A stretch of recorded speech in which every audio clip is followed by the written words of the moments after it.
तो hello guys, कैसे हैं आप सभी। आशा करता हूं कि आप सभी स्वस्थ होंगे और कोशिश करिए कि आप अपने आप को और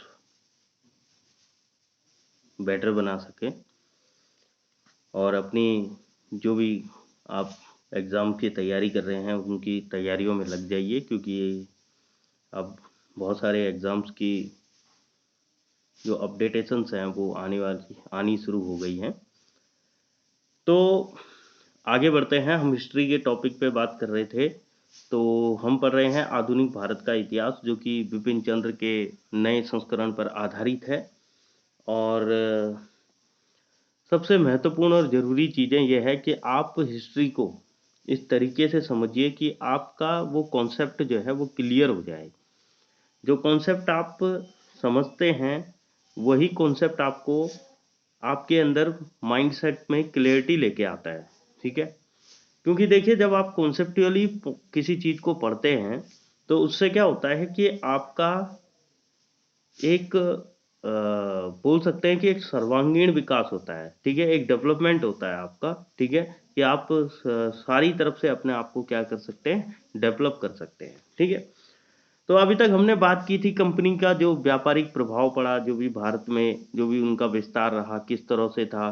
ठीक है, और क्या क्या उसमें जो है कमियां थी, और फिर किन कारणों से जो है अंग्रेजों ने भारत में राज किया।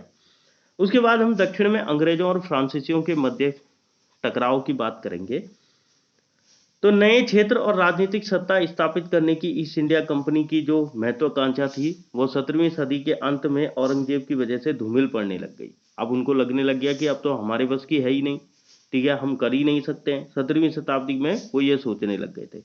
वो 1740 के दशक में दोबारा उभरी।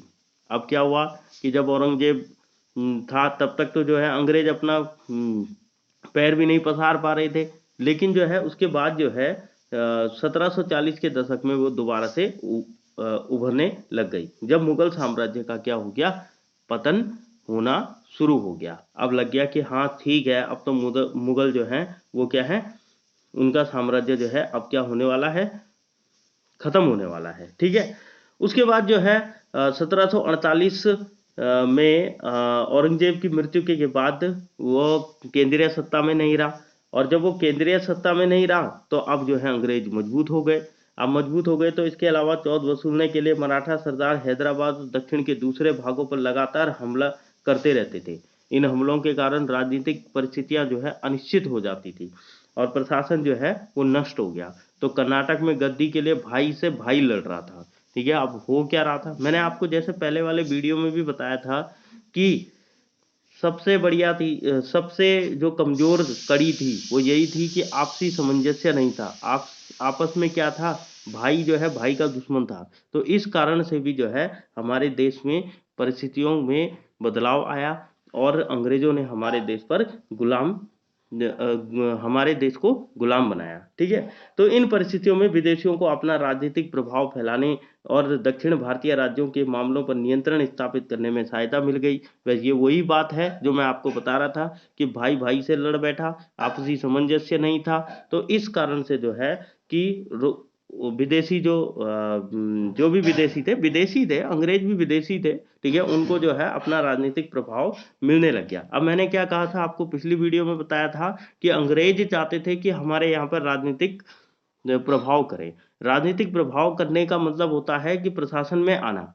ठीक है, दूसरी चीज क्या है कि वो ये चाहते थे कि भारत की भारतीय राजस्व का ही हम यूज करें। ठीक है, हमें जो है अलग से राजस्व जुटाने की जरूरत न पड़े, क्योंकि भारतीय राजस्व का ही हम क्या करें, यूज करें। लेकिन व्यापारिक और राजनीतिक दावे सामने रखने में अंग्रेज अकेले नहीं थे। ठीक है, उसमें जो है आप 17वीं सदी के अंत तक अपने पुर्तगाली और डच प्रतिद्वंदियों को तो नष्ट कर चुके थे, पर फ्रांसीसी एक नया प्रतिद्वंद बनकर उभरा। ठीक है, अब अंग्रेजों ने क्या किया कि पुर्तगाली हो गए, डच हो गए, इनको तो उन्होंने नष्ट कर दिया। ठीक है, उनको समाप्त कर दिया। लेकिन एक फ्रांस था जो एक नया प्रतिद्वंदी, एक कॉम्पिटिटर बन के खड़ा हो रखा था। तो 1744 से 1763 अर्थात 20 वर्षों तक भारतीय व्यापार, संपत्ति और क्षेत्र पर अधिकार के लिए फ्रांसीसी और अंग्रेजों में क्या हुए, भयानक से युद्ध होते रहे। अब जब युद्ध होते रहे तो फ्रांसीसी ईस्ट इंडिया कंपनी की स्थापना 1664 में हो गई थी। तो पूर्वी तट पर कलकत्ता के पास चंदन नगर में और पांडिचेरी में उसने एक मजबूत स्थिति बना ली थी। तो पांडिचेरी को पूरी तरह से किल्लाबंद कर दिया गया। पूर्वी और पश्चिमी तटों के बंदरगाहों में फ्रांसीसी कंपनी की कुछ और फैक्ट्रियां भी थी। इसमें हिंद महासागर में मॉरिशस और रेनियन के द्वीपों पर भी कब्जा कर लिया। अब फ्रांस ने भी जो है अपनी पैठ बनानी स्टार्ट कर दी। अब ये प्रतिद्वंद जो है चलता रहा 20 वर्षों तक, जो है अंग्रेज और उनके बीच में चलता रहा। अब इसमें क्या हुआ कि फ्रांसीसी ईस्ट इंडिया कंपनी बुरी तरह फ्रांस सरकार पर निर्भर थी। अब जो भी अनुदान, कर्जे, दूसरी सुविधाएं थी, वो सारी की सारी सहायता क्या करती थी, जो फ्रांस की सरकार थी वही करती थी। तो उसी दौरान 1742 में यूरोप में फ्रांस और इंग्लैंड के युद्ध का जो है युद्ध भड़क उठा। अब यूरोप का यह इंग्लैंड फ्रांस युद्ध जल्द ही भारत तक पहुंच गया और यहाँ दोनों ईस्ट इंडिया कंपनी आपस में क्या करने लग गई, टकराने लग गई। अब 1748 में फ्रांस और इंग्लैंड का सामान्य युद्ध समाप्त हो गया। फिर भी भारत में व्यापार और क्षेत्रीय अधिकार का प्रतिद्वंदिताएं बनी रहीं। तो इनका फैसला इस पार या उस पार होना ही था। ठीक है, अब ये ऐसा था कि या फिर अंग्रेज जीतेंगे या फिर फ्रांस जीतेगा। अगर फ्रांस जीतेगा तो फ्रांस ने भी जो है भारत को गुलाम बनाना था। ठीक है, अंग्रेज जीता तो अंग्रेज ने भी जो है भारत को गुलाम बनाया। ठीक है, तो इस समय पांडिचेरी में फ्रांसीसी गवर्नर जो था वो डुप्ले था। ठीक है, जनरल डुप्ले था। ठीक है, जिसने यह नीति निकाली कि भारतीय शासकों के आपसी झगड़ों में अनुशासित और आधुनिक फ्रांसीसी सेवा के साथ हस्तक्षेप किया जाए। एक के खिलाफ दूसरे का साथ देकर विजेता से मुद्रा, व्यापार और क्षेत्र संबंधी लाभ लिए जाएं। अब उन्होंने कहा कि भाई, उसने एक ऐसी नीति निकाल दी कि भाई अब जो है हमें भारतीय शासकों की जरूरत है। ठीक है, उनके साथ में मिलकर हमें जो है इस युद्ध को लड़ना पड़ेगा। ठीक है, ताकि हम जो है उनके खिलाफ लड़ सकें। ठीक है, तो इस तरह फ्रांसीसी कंपनी के लाभ के लिए भारत से अंग्रेजों को खदेड़ने के लिए उसने स्थानीय राजाओं, नवाबों और सरदारों के साधनों और सेनाओं का क्या है, उपयोग करने की योजना बनाई। ठीक है, उसने कहा कि अब हमें जो है इनके राजाओं, नवाबों, इनकी सेनाओं की भी जरूरत है। तो हमें जो है अंग्रेजों को अगर हराना है तो हमें इनका भी साथ लेना पड़ेगा। लेकिन इस रणनीति की सफलता में केवल एक ही बात बाधक हो सकती थी कि भारतीय शासक द्वारा ऐसी विदेशी हस्तक्षेप की अनुमति देने से इनकार। ठीक है, उन्होंने कहा कि भाई हम तो नहीं देंगे, हम तो किसी भी विदेशी को जो है इस तरह की अनुमति नहीं देंगे और ना ही हम उन्हें जो है अपनी सेनाएं जो है प्रोवाइड करवाएंगे। ठीक है, तो इससे जो है कहीं ना कहीं फ्रांस को ये लगने लगा कि अब जो है भारतीय शासक तो हमारे साथ में है नहीं और हम जो है एक प्रतिद्वंदी बनकर उभरे हैं, किसका, अंग्रेजों का। ठीक है, तो हमें जो है अंग्रेजों के साथ में इसी तरह से क्या है, लड़ते रहना होगा। अब इसके फलस्वरूप कारण ये हुआ कि जब वहाँ के नवाबों, शासकों, भारत के नवाबों, शासकों ने जब फ्रांसीसियों का साथ देना छोड़ दिया तो उन्होंने जो है हैदराबाद में जो है क्या बोलते हैं, युद्ध छेड़ दिया। जब उन्होंने हैदराबाद में युद्ध छेड़ा तो उन्होंने जो है उस जंग में जो है नासिर को मार दिया और फिर जो है उसमें मुजफ्फर जंग निजाम और जो दक्कन का सूबेदार बन गया। ठीक है, उसको अपने हिसाब से उन्होंने जो है वो बना दिया।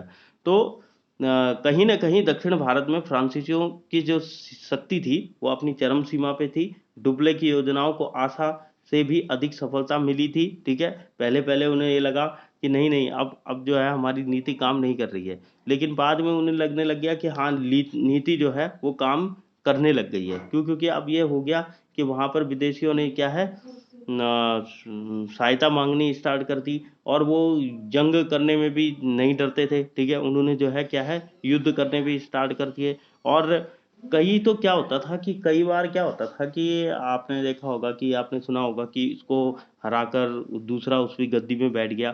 तो ये विदेशी जो होते थे वो क्या करते थे कि राजाओं को क्या है एक मतलब बोलते थे कि मैं जो हूँ आपको इस गद्दी पर बिठा दूंगा या मैं आपको इसका शासक बना दूंगा। ठीक है, तो वो इस वजह से भी क्या है उनके मन को मोह लेते थे। ठीक है, वो कहीं ना कहीं उनके मन को मोहने, तो इसे बोलते थे चापलूसी, मतलब एक चापलूसी करने का एक तरीका ढूंढते थे। ठीक है, तो डुप्ले की योजनाओं की आशा में भी अधिक सफलता मिली थी। फ्रांसीसियों ने अपना काम भारतीय शासकों को मित्र बनाने से आरंभ किया था और अब अंत में उनको अपना आश्रित बना लिया। ठीक है, अब उन्होंने क्या किया कि उनको जो है धीरे धीरे क्या है गुलाम बनाना स्टार्ट कर दिया। अब उन्होंने कहा कि नहीं, अभी तक तो तुम हमारे मित्र थे, अब तुम हम पर आश्रित रहोगे। ठीक है, अभी जब जब किसी की सत्ता ज़्यादा मजबूत होने लग जाएगी तो दूसरी जो सत्तात्मक जो जो शासक होंगे या जो नीचे के शासक होंगे वो क्या करेंगे, वो उसके उस जो भी वो ऑर्डर देंगे या जो भी वो एडमिनिस्ट्रेशन बनाएंगे उन्हीं का पालन करना पड़ेगा।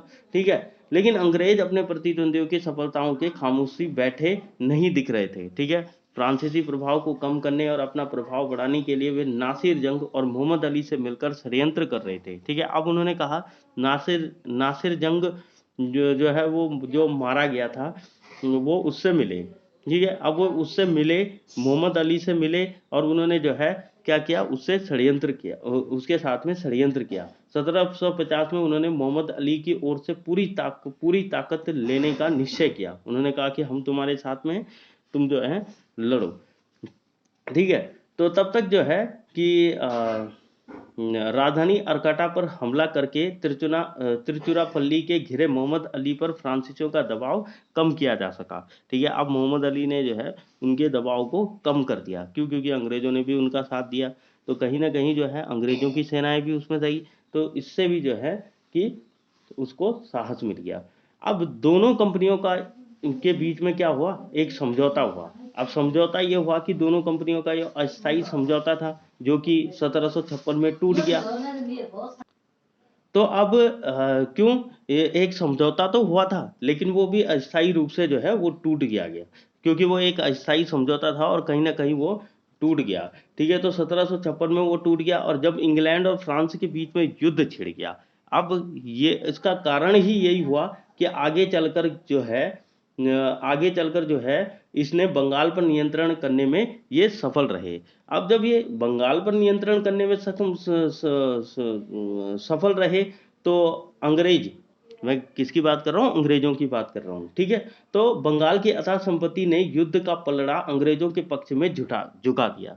अब यहाँ पर क्या हुआ कि जो बंगाल में जो है अंग्रेजों ने अपना अधिकार कर दिया और इस युद्ध को की निर्णायक मुठभेड़ जो है आपकी 22 जनवरी 1760 को बॉडी वांडीवॉस में हुई, जब अंग्रेज जनरल आयरकूट ने लल्ली को हरा दिया और एक साल के अंदर अंदर भारत में फ्रांसीसियों के साथ से सब कुछ जाता रहा। अब जो है वो धीरे धीरे धीरे धीरे जो है फ्रांसीसियों के हाथ से सब कुछ जाता रहा। अब दूसरी ओर अंग्रेज हिंद महासागर पर भी क्या है छा गए थे। ठीक है, अब अंग्रेज जो है कहीं ना कहीं जो है हिंद महासागर पर भी अपना कब्जा कर चुके थे, वहां पर भी जो है अंग्रेज छा गए थे। तो सभी यूरोपीय प्रतिद्वंद्वियों को एक एक करके हराने के बाद अब वे भारत विजय के काम में लग गए। अब उन्हें ये लगने लग गया कि अब जो है हमें भारत पर पूर्ण रूप से राज्य कर लेना चाहिए। तो फ्रांसीसी और उनके भारतीय सहयोगियों के साथ अपने युद्ध के दौरान अंग्रेजों ने कुछ महत्वपूर्ण और बहुमूल्य पाठ सीखे। पहला यह कि देश में राष्ट्रवादी भावना के अभाव के कारण वे भारतीय शासकों के आपसी झगड़ों का फायदा उठाकर अपनी राजनीतिक महत्वाकांक्षाएं पूरी कर सकते थे। ठीक है, जैसा कि मैंने आपको बताया था कि आपसी सामंजस्य न होने के कारण, आपस में भेदभाव होने के कारण, ठीक है, जो है अंग्रेजों ने इसका क्या क्या किया, फायदा उठाया। क्यों? क्योंकि वो दोनों आपस में ही लड़ते रहते थे, तो कहीं ना कहीं जो है उन्होंने अपनी राजनीतिक महत्वाकांक्षाओं को पूरा किया। दूसरा ये था कि पश्चिमी तर्ज पर प्रशिक्षित यूरोपीय या भारतीय पैदल सेना आधुनिक अस्त्रों से लैस होकर और तोप खाने का सहारा लेकर पुरानी तर्ज वाली भारतीय सेनाओं को घमासान युद्धों में आसानी से हरा सकती थी। तीसरा यह कि यह सिद्ध हो गया कि यूरोपीय तर्ज पर प्रशिक्षित और हथियारबंद भारतीय सैनिक यूरोपीय सैनिक जैसा ही अच्छा सैनिक बन सकता था, क्योंकि भारतीय सैनिक में वे भी राष्ट्रीयवादी की भावना का अभाव था। इसीलिए जो भी उसे अच्छा पैसा दे वह उसकी सेवा में चला जाता था। ठीक है, तो ऐसा ही था क्योंकि उस समय जो है कि कहीं न कहीं शासक को जो है पैसा दे दो, या कोई भी सेवक होता था उसको पैसा दे दो, या किसी सैनिक को पैसा दे दो, तो वो क्या है दूसरी ओर चला जाता था। तो कहीं न कहीं उसमें अपने राष्ट्र के प्रति कोई भाव नहीं था। तो अंग्रेज़ों ने जब अंग्रेज़ अफ़सरों की देखभाल में सिपाही कहे जाने वाले भारतीय सैनिकों को एक शक्तिशाली सेना बनाने का काम आरंभ कर दिया, तो इस सेना को अपना प्रधान साधन बनाकर और भारतीय व्यापार और क्षेत्र के बेपनाह संसाधनों को अपने अधिकार में लाकर अब ईस्ट इंडिया कंपनी ने युद्धों और क्षेत्रीय प्रसार के नए-नए युग में कदम रख दिया। ठीक है? तो ये था कि दक्षिण में जो है अंग्रेज और फ्रांसीसियों के बीच में जो प्रतिद्वंद हुआ, उस प्रतिद्वंद का फल क्या निकला। ठीक है? और हमें ये समझने की ज़रूरत है कि हम जब इस इतिहास को पढ़ें, तो सबसे पहले तो हम ये जानने की कोशिश करें, यह जानकारी ढूँढें कि क्या कारण रहे होंगे? क्या वो कारण रहे होंगे जिसके कारण हमारे देश को गुलाम बनाया गया? क्या वो कारण रहे होंगे जिसके कारण अंग्रेज़ों ने जो है हमारे देश पर जो है 200 सालों से भी अधिक जो है राज किया? क्या वो कारण रहे होंगे? क्या वो बहुत सी राष्ट्रवादी भावनाएँ रही होंगी, जिनको जो है अंग्रेज़ों ने जिन राष्ट्रवादी भावनाओं के होते हुए भी हमारे देश को जो है गुलाम बनाया। तो कहीं न कहीं जो है इसमें हमारा स्पष्टीकरण यही आता है कि राजाओं और शासकों के बीच में, भारतीय राजाओं और शासकों के बीच में कोई भी राष्ट्रवादी महत्वाकांक्षाएँ नहीं थी, उनके दिल में अपने राष्ट्र के प्रति कोई प्रेम नहीं था, बस जो है वो एक-दूसरे से लड़ते रहते थे और अपने क्षेत्रीय विस्तार के बारे में सोचते थे। जिसका फलस्वरूप फल आगे निकल कर ये हुआ कि अंग्रेज़ी जो विदेशी कंपनियाँ थी, उनको क्या है यहाँ पर अधिकार करने का मौका मिल गया। तो तो गाइस आज के सेशन में इतना ही, और आप जो है अपना ख़्याल रखें। बहुमूल्य समय है, इस बहुमूल्य समय का ज़्यादा से ज़्यादा उपयोग करें और अपने जो भी कॉम्पिटिटिव एग्ज़ाम्स हैं उनकी तैयारी करते रहें, क्योंकि आने वाले समय पर नई जो एजुकेशन पॉलिसी है उसके अंतर्गत सभी कोर्सों को लाया जा रहा है, और इससे क्या है आपकी जो एजुकेशन है वो एक अपडेटेड एजुकेशन होने वाली है।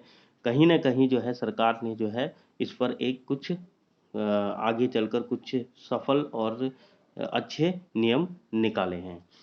तो इसी के साथ में इस सेशन को समाप्त करते हुए आपसे यही कहना चाहूँगा कि इस वीडियो को पूरा देखें, और अगर आपको थोड़ा-सा भी कुछ त्रुटि लगती है तो आप कमेंट कर सकते हैं, और उसके अलावा जो है इसको लाइक, सब्सक्राइब एंड शेयर करना ना भूलें। Thank you. धन्यवाद।